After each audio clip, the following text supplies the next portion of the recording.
We represent the government of the United States of America. We have permission from your government to board your vessel. Stop your engines immediately and prepare to be boarded. Stand by and prepare to be boarded. Nosotros representamos el gobierno de los Estados Unidos. Nosotros tenemos el permiso de su gobierno a abordar su barco.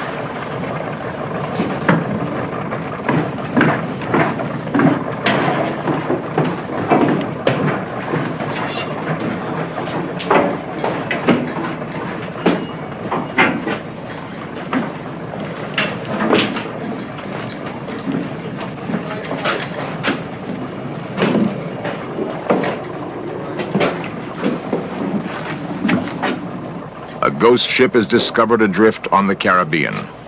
Another mystery for the men who patrol those waters of dreadful fascination, the infamous Bermuda Triangle.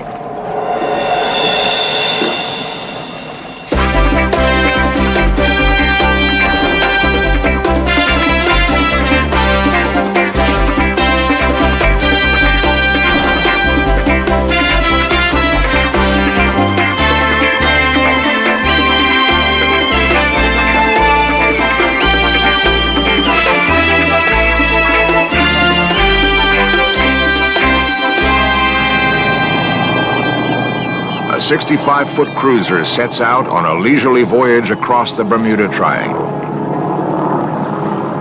There are 4 men aboard. None of these men will be seen again.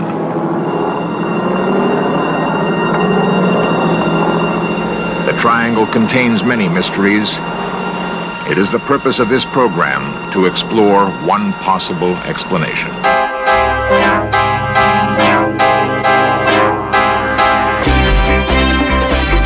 This series presents information based in part on theory and conjecture.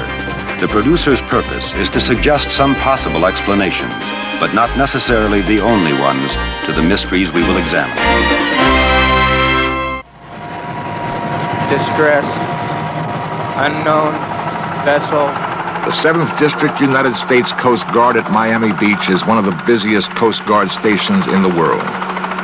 It may also be the best.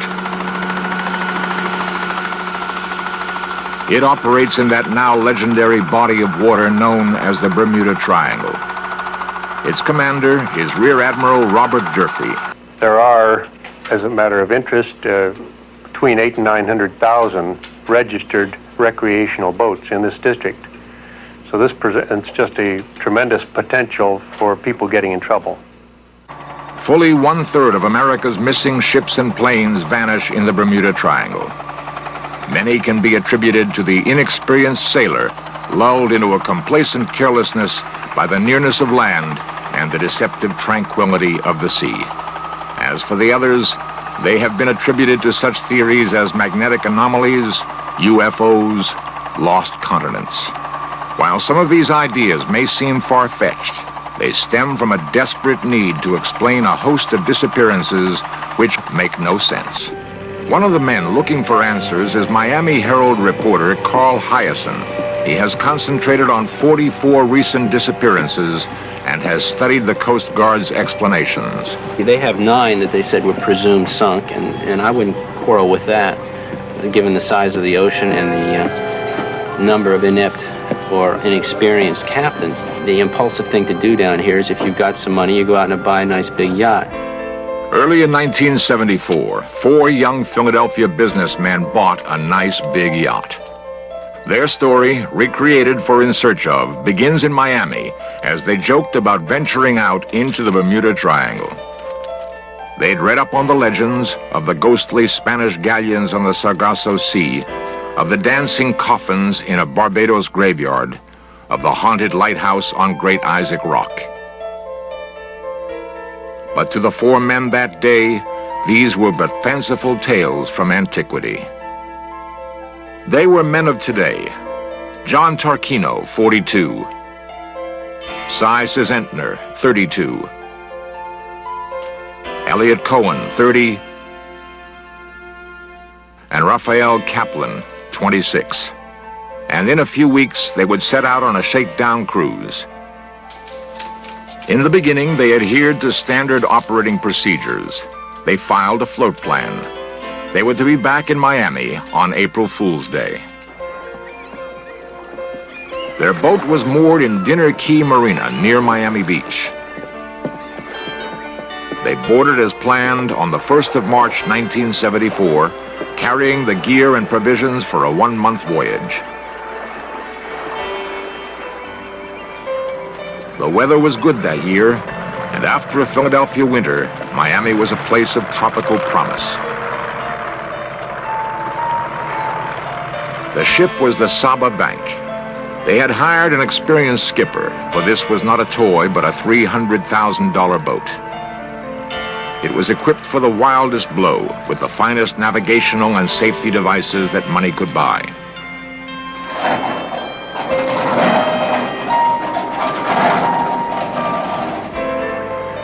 Ten days later, the Saba Bank arrived shipshape in Nassau.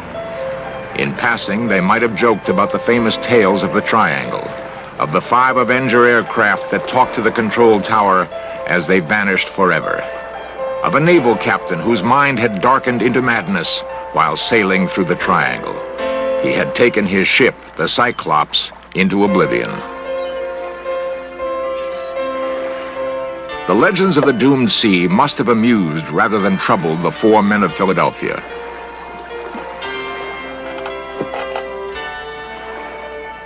They were not seen leaving Nassau, but were spotted 3 days later at Port Royal, Jamaica, en route, they said, to Aruba in the Dutch Antilles.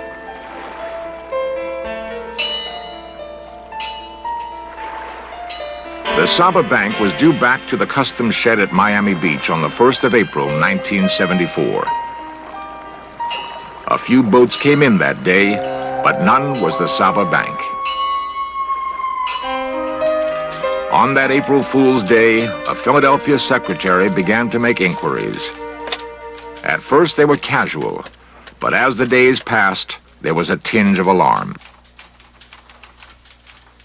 Okay, the name of the vessel? Okay, do you know the registration number of the vessel? Because the Saba Bank had filed a float plan, Coast Guard search and rescue could begin the moment the boat was overdue. But as the search expanded over 22 days to eventually cover 500,000 square miles of the Caribbean, not a trace was found of the Saba Bank, its seasoned captain, and the pleasure-seeking new owners. They were never seen again. 2 years earlier, the Coast Guard was faced with a case bearing a marked similarity. The boat was called the Como No. It was a sturdy vessel, and 66-year-old Charles Fisher of Portland, Oregon, had paid $100,000 for it. He and his wife Terry had sailed out of Fort Lauderdale in August 1972. To this day, no one knows how that voyage ended. During its subsequent search and investigation, the Coast Guard learned that the elderly couple had spent the fall island hopping in the Caribbean, en route to their retirement home in Puerto Vallarta.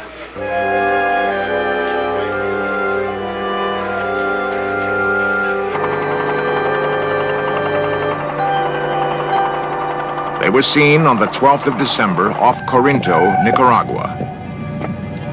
All the Coast Guard ever found of Mr. and Mrs. Fisher and the ship, Como No, was a small plastic lifeboat.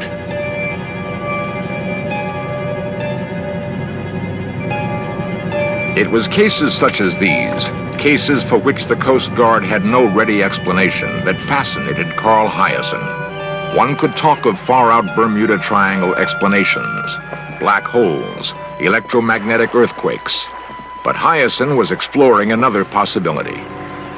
The most celebrated disappearance in recent years was the case of the luxury yacht Pirate's Lady, owned by New Orleans millionaire Charles Slater. Slater is convinced his ship is still afloat, and he has put up a $25,000 reward.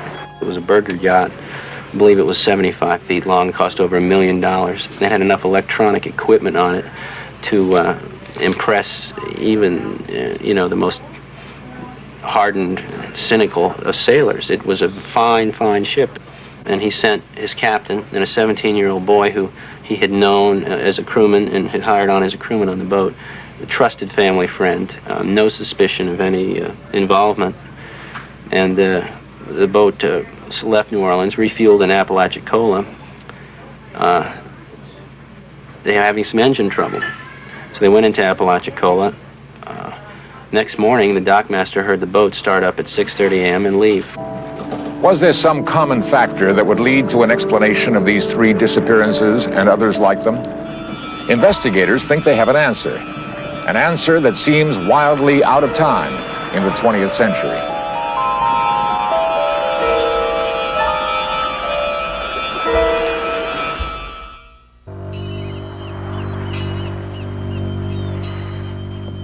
There is one hard fact. Many weekend sailors are known to have vanished in the past 6 years. Carl Hyacin does not pretend to have all the answers, but he has a theory that is cautiously accepted by the Coast Guard. Since 71 through 77, they had 44 vessels that that disappeared and that they regarded as possible or probable, not probable, they use the word very carefully, possible hijackings. The fear among yachtsmen is reflected by the words of marine insurance broker Ted Hall. 10, 15 years ago, young college students or young folks used to come down here and hang around the docks on Miami and Beach or in the Lauderdale area. And if they wanted to go to the Bahamas, they go ask a yachtsman, and the yachtsman would take them to the Bahamas free of charge. That's all stopped. Most yachtsmen will not take anybody on board. I've had a friend that said that he saw a barometer that he'd given another friend who the family turned up missing, but here this barometer was on an island in the Bahamas for sale in a gift shop. There is a growing suspicion that a number of seemingly inexplicable disappearances can be laid at the feet of a bizarre anachronism, the plundering buccaneer. The modern pirate does not fly the Jolly Roger or lurk in the remote coves of the Spanish Main. There is reason to believe that the modern pirate strolls the streets of Miami Beach, made undetectable by his commonplace appearance and his belief in the age-old tradition of piracy, that dead men tell no tales. Hyacin has developed the profile of the typical modern buccaneer. A cold-blooded person, fairly intelligent, and ironically, pretty personable sort of character. And this is the sort of thing that happens. They make friends with them, they let them come on board, and they might mention that the wife has some diamonds with her or something, and then the fellow says, "Oh, really?" The pirate is looking for a congenial victim, a man proud of his boat, a man who doesn't ask for credentials or identification, the type of person who will sign his own death warrant. As seen in this reenactment, the typical pirate of today must first discover essential facts that make a particular vessel the perfect target. The vessel has no specific float plan, its destination is not defined, its schedule is undetermined. The buccaneer will have the necessary time to complete his deadly deed. He knows that boat owners can be like kids, even to wearing official-looking uniforms. In these cases, another thing that happens frequently is that the boat leaves, and in the case of the Pirate's Lady, it leaves virtually unnoticed. Either late at night, early in the morning, it motors out very quickly. There's no chatting around the dock, no buying a six-pack and shooting the breeze with the dockmaster. The boat is gone bright and early. Now it is just a matter of time until the victim takes his would-be killer to a suitable secluded piece of open sea. In each of these cases, the boat was outfitted for a long voyage already. That is, there were provisions, there was fuel, there was charts, there was either radar or certainly radio, long-distance communication. There was everything they needed to make a good long trip.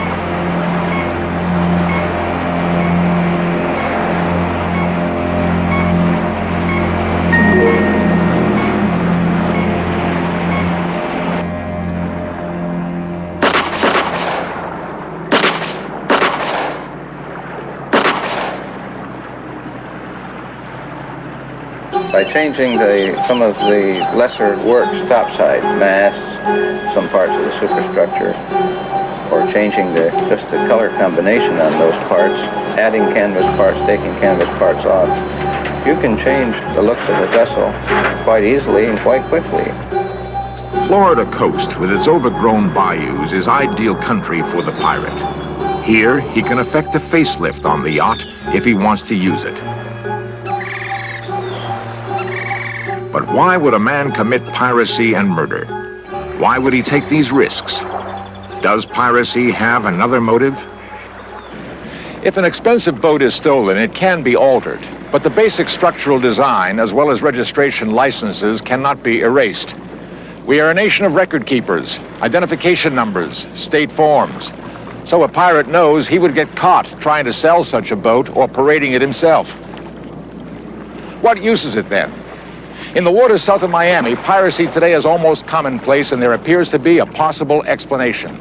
In 4 of the confirmed cases of piracy, the hijackers were in the drug trade. We asked Hyacinth if most hijackers are connected to drug traffic. In my opinion, I think they probably would be, mainly because of the areas they've taken place in. It's particularly off Mexico, Colombia. There are captains that I know, people that I spoke with, who, reputable people who have sailed these waters for the better part of their lives, who no longer go anywhere near Colombia, for instance. Also the waters of Honduras, anywhere in that neck down around the Panama Canal zone. Some of your underwriters will not let boats go in transit through Colombian waters. The drug traffic from Colombia into Miami travels one of the busiest crime routes in the world.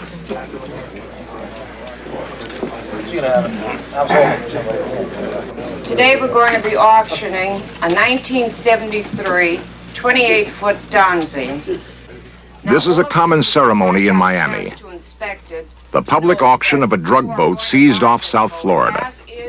Somewhere in this crowd of honest, legitimate bidders may be the front man for a crime syndicate with the ready cash to put a seized vessel right back into the drug trade. 11.5, who'll give me 12? 13.5, 13.5, who'll give me... On this particular day, the boat is bought by a water skier, but it is generally believed that a number of the supercharged speedboats that fill the waters of South Florida are in the drug trade. They are used by the big syndicates to run dope in from other ships which sit out in international waters. In the mid-70s, the Dauntless and other Coast Guard vessels working with the drug enforcement agencies and U.S. Customs had been relatively successful in breaking the big heroin syndicates. Now, cocaine and marijuana began to appear in huge quantities. At about the same time, Coast Guard Captain Edmund L. Cope noted a curious new development in southern waters. Private yachts began to disappear, boats that could make a long trip without the necessity of mother ships or messenger boats. Why were these boats being pirated instead of purchased? It appears that a new and more deadly breed of drug runner is now abroad. The lone wolf with connections in the drug culture, but operating outside the big crime syndicates. Boats were being hijacked because the guy couldn't afford to buy one that size. Couldn't buy what he needed to get involved in his particular business, which would be running marijuana from the Gulf Stream into the Florida. What sort of boats were these men looking for? The Coast Guard has prepared a profile of a potential victim. Well, it would have to be a boat that's capable of going a long ways with a good-sized cargo. That is a long-legged yacht. Otherwise, it's not worth it. It's not worth it to steal it. It's not worth it to kill people on board. It's not worth it to try to stuff a lot of drugs inside of it. They want something that'll hold a lot. Just such a boat was the Saba Bank, which disappeared on April Fool's Day, 1974. The perfect victim for a hijacker. In studying the Coast Guard investigation, Hyacinth learned that when the boat was last seen in Nassau, the owners were observed in conversation with persons described as drug or hippie types. Did the 4 Philadelphia businessmen invite these people to join in the fun trip to Jamaica and in effect arrange their own murder? No one knows for sure, for no one saw them leave, and their disappearance remains a mystery. And what about the Como No and the elderly couple en route to their retirement home? The Coast Guard discovered that they were carrying their life savings, $30,000 in cash, and that this fact was well known around the marinas. Also, there was the daughter who gave evidence that she had received a letter from the couple. They wrote that they had taken on a pair of strangers as deckhands and admitted they had become afraid of them, but did not know how to get rid of them. Had this couple issued an invitation to their own murder?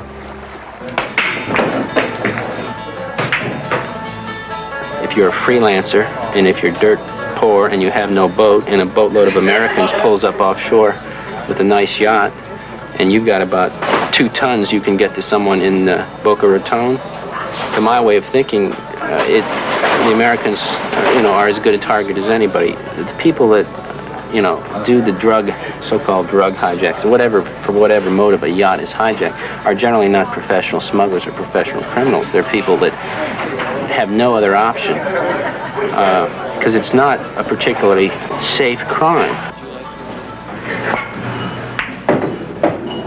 And so there appears to be ample evidence that piracy on the high seas may account for some of the unexplained mysteries of the Triangle. Which is not to say that all the deadly secrets have been unlocked.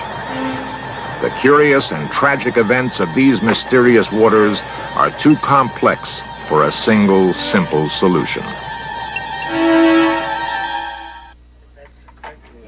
The bulk of the clientele in this Fort Lauderdale gun shop is yachtsmen. Exact same caliber. Where they formerly bought sports rifles, they are now buying what are called people killers. Boat owners are interested in self-defense. How would this be for the boat, you think, for protection purposes? That's all I'm looking for. Very, very formidable. That particular weapon there. And yet, even with powerful guns, there are dangers in the Triangle which man and all his firepower may be unable to conquer.